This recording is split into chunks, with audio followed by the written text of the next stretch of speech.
दिल्ली के ट्रांसपोर्ट ने 3 दिन के लिए चक्का जाम का ऐलान किया है, जिसके बाद बुधवार की रात 12 बजे के बाद ट्रांसपोर्ट ने दिल्ली के सिंधु बॉर्डर पर कमर्शियल गाड़ियों को दिल्ली में एंट्री नहीं करने की बात की है और हरियाणा की तरफ वापस लौटा दिया।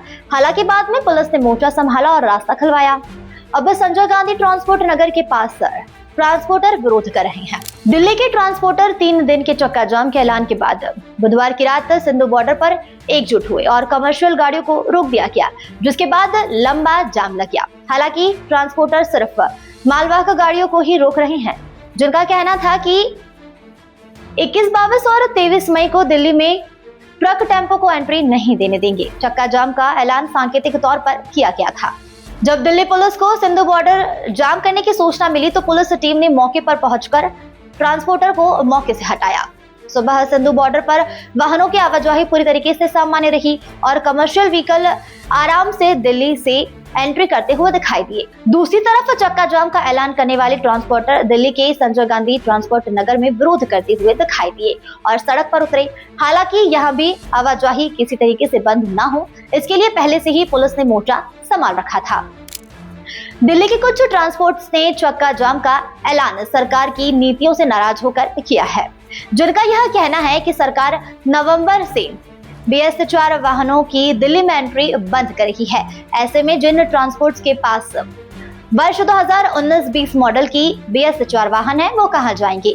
इसके अलावा BS6 वाहनों पर ग्रीन टैक्स दोगुना किए जाने से भी ट्रांसपोर्टर्स नाराज हैं। दिल्ली ट्रांसपोर्टर से ये लूट क्योंकि ये लूट है। आज 2015 से लेकर 2026 तक कम से कम 2,500 करोड़ रुपये कब्जा किया है, लेकिन पुलिस को ख़त्म करने के नाम पे 2.5 रुपये खर्चा नहीं हुआ। चलान गाड़ी की बचत होता है 20,000, चलान होता है 80,000। आज सरकार से पूछे कि भाई आदमी गाड़ी कैसे चलाएगा रोड के ऊपर, जिसका चलान बचत होता 20,000 का हो, साथ में उसमें 1.5 लाख का गाड़ी किस्त भी है, उसमें चलान भरे कि किस्त भरे या अपना गाड़ी अपने घर के बच्चे को पाले। ये सरकार का भी बहुत लंबी मांगे हैं, लेकिन हम उस मांग को अभी नहीं उठाए हैं। सरकार की जो नीतियां हैं वो उनकी अपनी बहुत ही कमजोरी है, वो कोई कार्य कर नहीं पा रहे और सब जो है ट्रांसपोर्टर के ऊपर थोप रहे हैं। ग्रीन टैक्स का मुद्दा जो है 5200 रुपये एक गाड़ी का रोड पे लिया जाता है दिल्ली एंट्री करने के लिए, और उसके बाद में ट्रैफिक पुलिस है, 5 नंबर है, ई चलान है, बहुत सी समस्याएं हैं। मनमानी कर रही है सरकार, अपनी मनमानी से बाज नहीं आ रही है। जब भी कोई कारण होता है तो उसका एक ही कारण होता है ट्रक्स। ये ट्रक्स देशद्रोही नहीं है।